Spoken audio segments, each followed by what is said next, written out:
अभी हमने देखा जो सीधी में हुआ है, ये तो भयानक है। ये केवल मारपीट का मामला नहीं है, ये केवल झूठे केस बनाने का मामला नहीं है। इस तरह से अगर बेइज्जत किया जाएगा लोगों को, कपड़े उतार के पत्रकारों को, तो ये तो अति है भाई।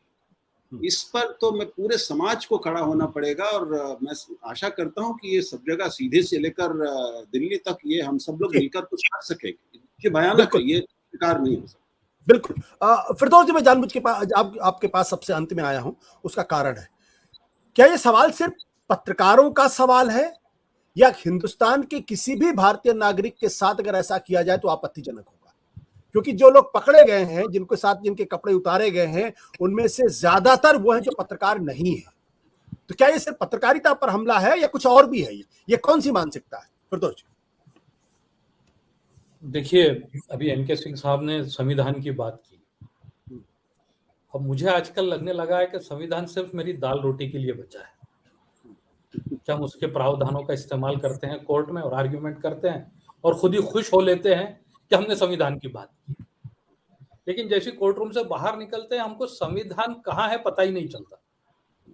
आर्टिकल 21 राइट टू लाइफ, ये प्रत्येक भारतीय नागरिक को ही नहीं, इस जमीन पर जो मौजूद है, इस भारतवर्ष के, उस सभी को जिंदगी जीने का अधिकार प्राप्त करता है, और कीड़े मकोड़ों की तरह नहीं, ह्यूमन डिग्निटी के साथ।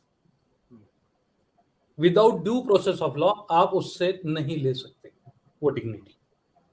लेकिन ये जो मामला है, ये सीधा सीधा उनकी डिग्निटी को खत्म करने का, मॉरल तोड़ने के लिए, सिर्फ पत्रकार ही नहीं, आम आदमी के साथ। लेकिन आम आदमी के साथ ये बहुत दिनों से चल रहा है।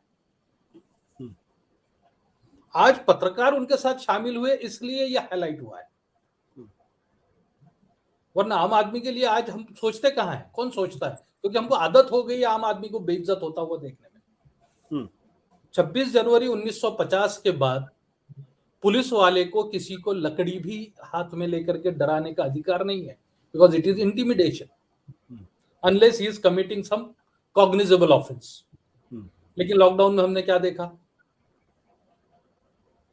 तो अगर हम कानून की बात करें तो यह सीधा सीधा असॉल्ट का मामला है, 352। इसमें एक एंगल यह बनता है कि कपड़े उतारे गए तो क्या यह सेक्सुअल असॉल्ट है, 354A।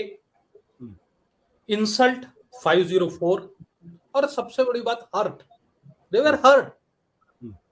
और उन्होंने कहा, अभी हमने सुना कनिष्क जी से, कि लकड़ी भी उनको मारी गई, तो 324 कॉग्निजेबल ऑफेंस है।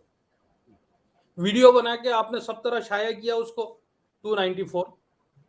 इतने सारे सेक्शंस बनते हैं, लेकिन अल्टीमेटली ये है कि सेक्शंस लगाएगा कौन?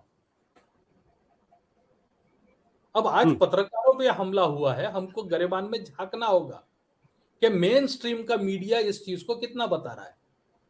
आर्टिकल 19 उनका राइट है, सुप्रीम कोर्ट ने बार बार कहा है कि ये प्रेस का, मीडिया का राइट है कि खबरें लोगों तक के पहुंचाना। लेकिन मेन स्ट्रीम जो अपने आप को मीडिया कहता है, जिनको प्यार से आजकल लोग गोदी मीडिया कहते हैं, तो वो कहां बता रहा है ये सब?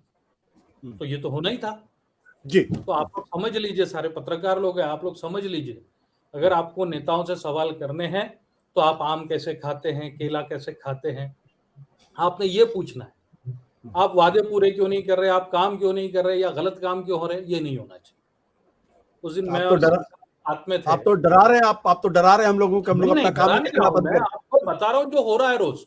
क्योंकि क्या हो गया, आजकल हम ये भी महसूस कर रहे हैं कि जो ट्रायल कोर्ट है, जो रिमांड की बात करते हैं, तो वो पुलिस पेपर से बाहर जाके देखने की कोशिश ही नहीं करते हैं, जबकि कोर्ट्स इसलिए वहां पे है कि उन्होंने पुलिस पेपर से आगे जाके देखना चाहिए।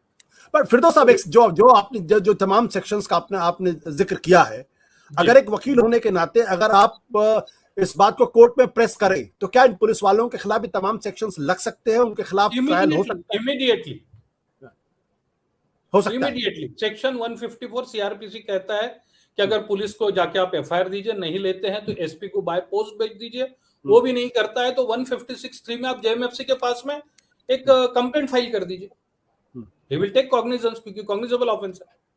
जी direct for registration of FIR. Satya Hindi का ऐप डाउनलोड करें गूगल प्ले स्टोर पर।